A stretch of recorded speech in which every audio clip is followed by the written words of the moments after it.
Welcome. Um, Thank you for joining me for another Friends of the Delaware Canal virtual presentation. I'm Susan Taylor, the Friends Executive Director. Tonight we're going to be taking in the flowers that bloom along the canal. Tra-la. All the photographs were taken by Carol Mebus, a magical nature photographer, and we're very, very thankful that she shares her discoveries with us. Truly wonderful.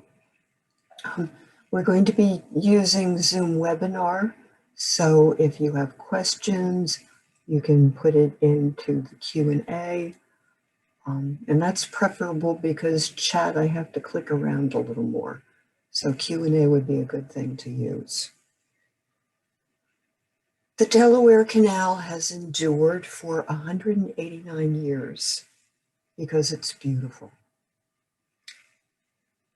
The fact that it is transformed from a commercial corridor to a scenic ribbon of green is miraculous, really.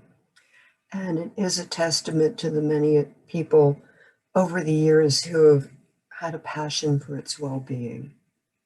Thank you all, and thank you to all of our predecessors. The canal is beautiful in many ways, but tonight we'll just be indulging in its spring flowers. It's definitely the time to be looking down while you're out on the towpath. And just to be perfectly honest, I wrote that we're going from A to Z, but actually we're going from B to W. So, but A to C works better when you're writing a title. I won't be saying a whole lot about each of the flowers because I'm certainly not an expert. There are lots of people who are out there who are, and of course there's the internet, but I do hope it will inspire you to go out and try to find some of these flowers on your own and then learn more about them. So I think we're ready to go. Very interesting doing a webinar with no audience, but I can see that there are people here.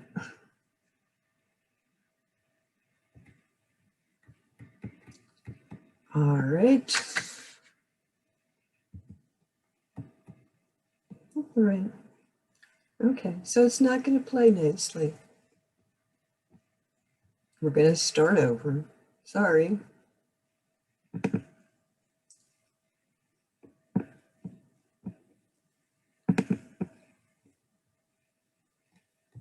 No, shame on you.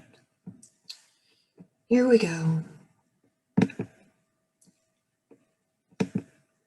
Share screen. Share.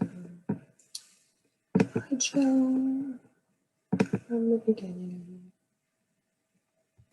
Oh, ta-da.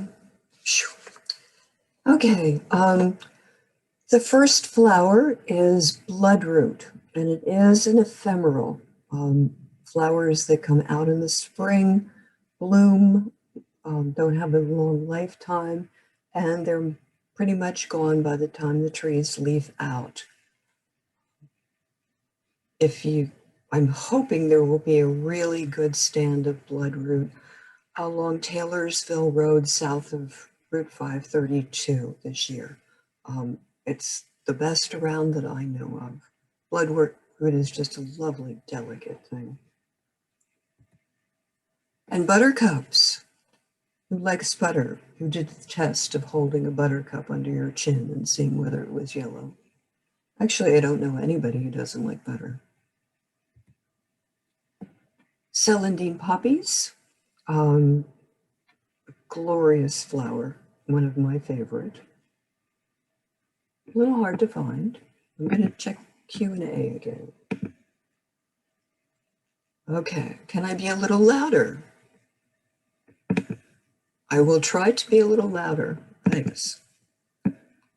Okay. All right, celandine poppy. Very, very pretty. You'll notice that there's a lot of yellow flowers in the spring. Oh, and it's going to, oh, I do love assume. Sorry, I'm going to have to shut this down again and start again because if I go out of it, it stops the whole thing. Ugh.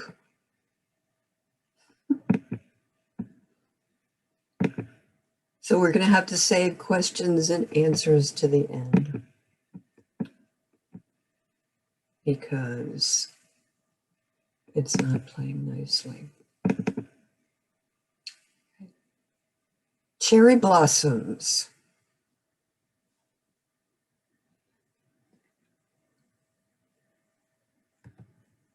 And coltsfoot.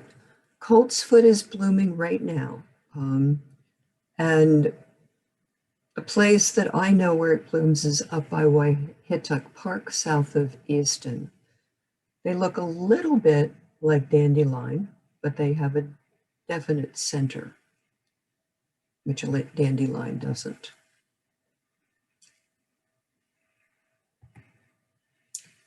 Native columbine. You'll find this in rocky places and just a delicate, delicate flower. Crocus. Now we get to the things that are the travel. Crocuses aren't native, but squirrels and other animals dig them up from people's yards and gardens, and they transport them over to the canal, and they plant them. So we have the advantage of having bulbs straight from probably some expensive bulb company growing along the canal. And we have daffodils. A program called Bucks Beautiful, under the umbrella of the Central Bucks Chamber of Commerce, planted over several years over 50,000 daffodil bulbs along the canal. And this is the planting up by Durham Lock. Unfortunately, because the canal is mowed, they haven't really thrived, but you can still find them. And thank you, Bucks Beautiful, for allowing us to have such a glorious display. Dame's Rocket. Dame's Rocket comes late April into May, and lots of people call it phlox, but it's not, it's Dame's Rocket.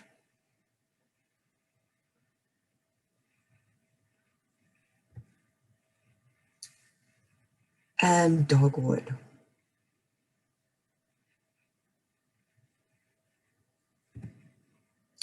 Dutchman's breeches, one of my favorite, and they're called breeches in that they look like a pair of pants upside down. There's also a relative of Dutchman's breeches called squirrel corn, and those flowers look indeed like little kernels of corn, white kernels of corn, set along the stem as the Dutchman's breeches are. Again, you'll find these in wooded places, particularly going up River Road where you have the hillside, going up from the road or up from the canal. Dutchman's breeches really like to grow. Flax. Not easy to find, but it's out there. And of course, forsythia, again, something that was planted along the canal. In this case, this is a big forsythia bush that's growing over towards the towpath from someone's lawn. And this is taken up by Groundhog Lock in Robsville, just as the trees are starting to come out. Golden ragwort.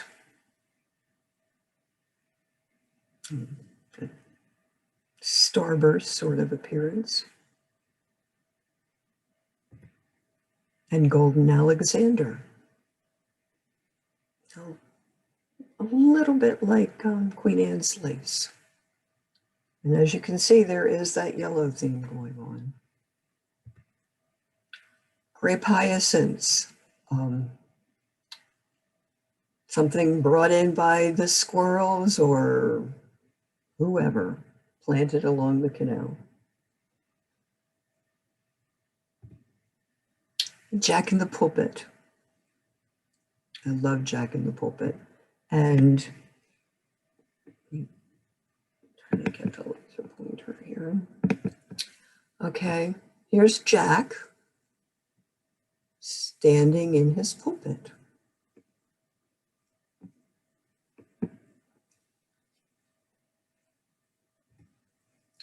Lesser celandine, invasive, very, very pretty. It comes out in the early spring, but so invasive it forms a carpet and it smothers all the other more delicate wildflowers. So definitely something, if it's coming up on in your lawn, it's pretty, but you really don't want it. And because who wants a bully? And lesser celandine really is a bully.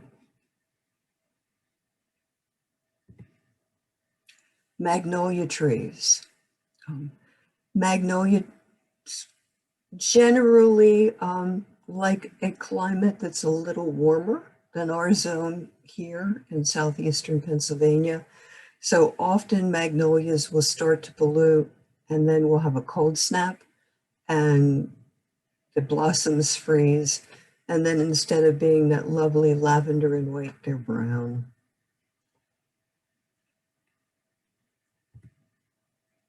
May apples. And they do come out in May. Mostly you'll see the foliage, this umbrella sort of leaf, and you have to look under that big umbrella to find the little mayapple blossom.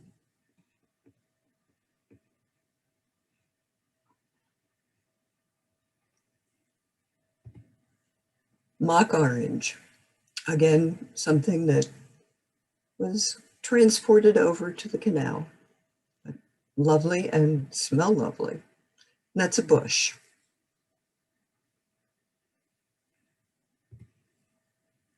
Moss pink, as you'll see in this picture, likes to grow in the crevices of rocks.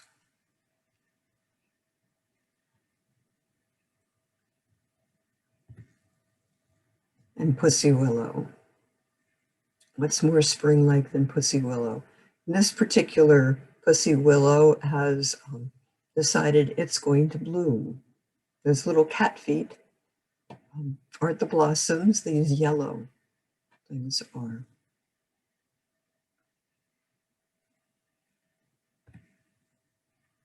And redbud, which is a tree, rather small tree, very predominant in the landscape when it's growing. And in this case, we have a chipping sparrow sitting around having a very good time.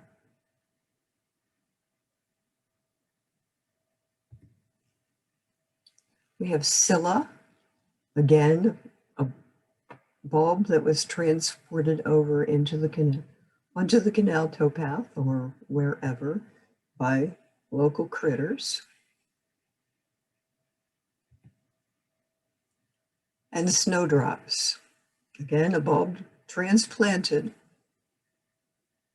And often the most classic photographs of snowdrops are ones where they're blooming in a bed of snow.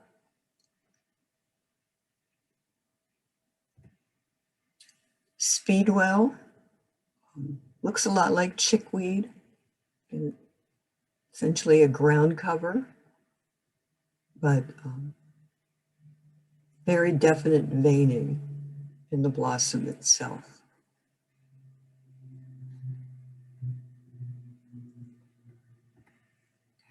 and spring beauties. They're not out yet. Lovely little flowers, and they'll naturalize fairly easily. So you'll often see blankets of them.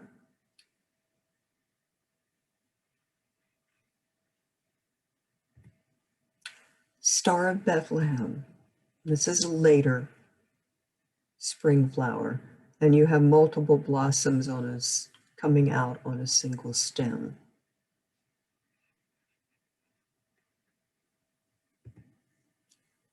Trout lilies. The interesting thing about trout lilies is that you'll see, I'm going to guesstimate 200 leaves blanketing the ground and one trout lily blossom. And then every once in a while, there'll be a lot of them. And here's why they're called trout lilies. They have the speckled leaf, or a speckled trout.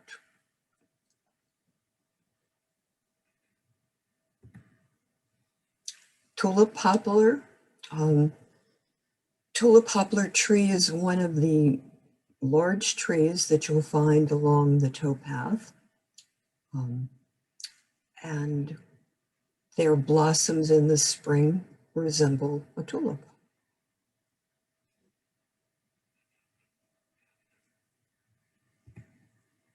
And violets. These are purple violets. You'll find white violets along the canal. They're less common. And every once in a while, you'll find violets that are both white and blue, which my mother called Confederate violets.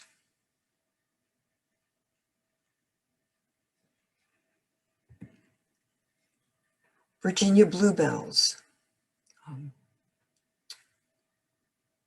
Lovely sprays of true blue florets. And true blue flowers, whatever the season, aren't all that common. So Virginia bluebells are a lovely treat. Again, they'll naturalize given the right circumstances. This is Virginia waterleaf. This blossom, the leaves in this photograph really don't illustrate why it's called waterleaf. The leaves have spots that look like water spots, thus its name.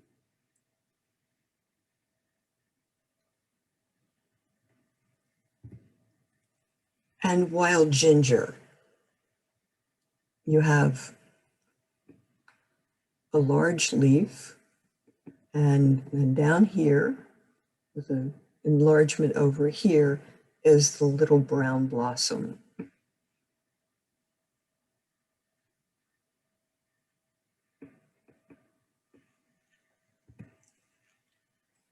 Willows, a true harbinger of spring. When you see a willow getting green, you know things are on its way, or on their way. Be nice if I were grammatical. And winter aconite.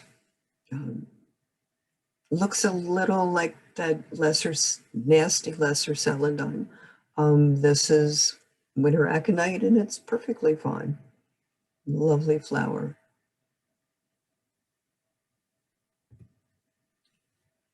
And witch hazel. Actual witch hazel has been in bloom for about 3 weeks now. It's one of the very first things to come out, and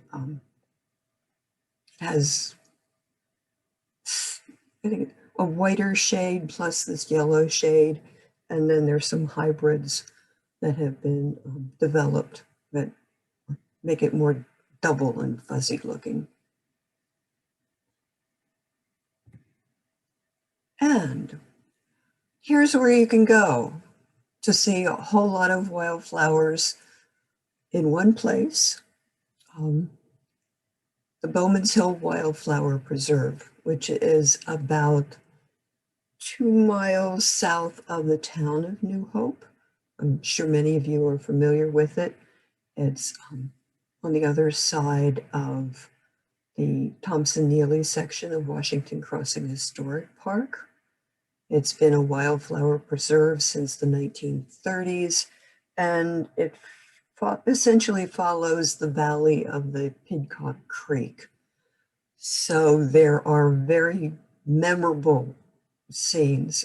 One in particular that I love is the glen of Virginia bluebells, dotted with trillium, which is something that we don't really have along the canal. But the bluebells themselves are well worth seeing. And you can learn all about native plants. Probably the best thing that I ever did personally was take a course years ago at Bowman's Hill led by a woman who knew every square inch. And each week we'd go out in the morning and she knew where something was going to be and would push away the leaves gently and say, here it is. So what little I know from that, but it's certainly enhanced my appreciation of our native plants. At Bowman's Hill, you can also buy wildflower plants and trees and bushes. I think that sale will start very soon, the beginning of April. So there we are.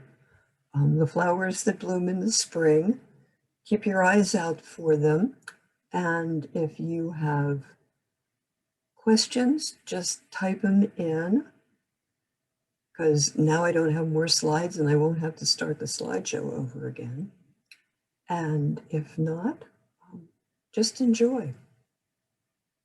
And we very soon will be restarting our series of walks.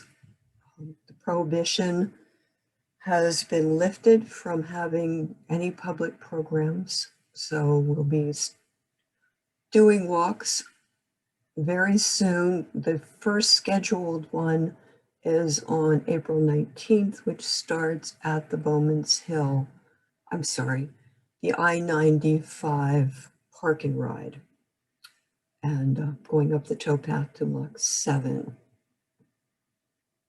And I'm going to check chat.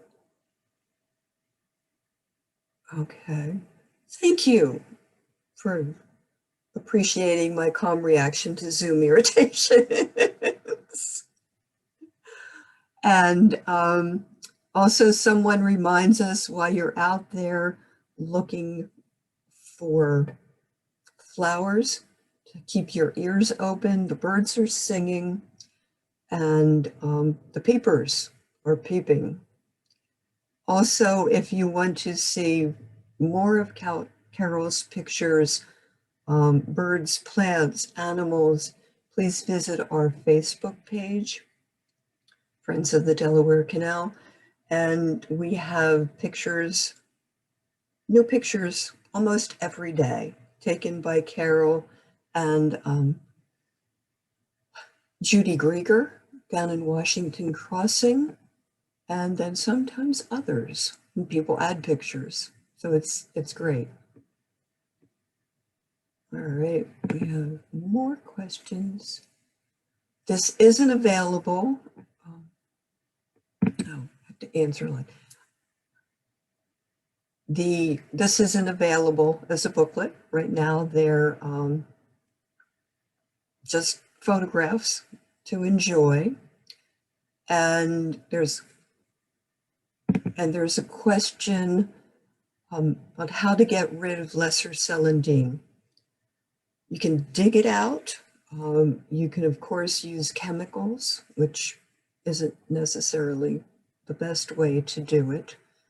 And it's an excellent question to ask when you go to Bowman's Hill Wildflower Preserve, because they had to make a very, very concerted effort to get rid of it within the preserve, because it was indeed smothering out some very, very delicate plants that they have.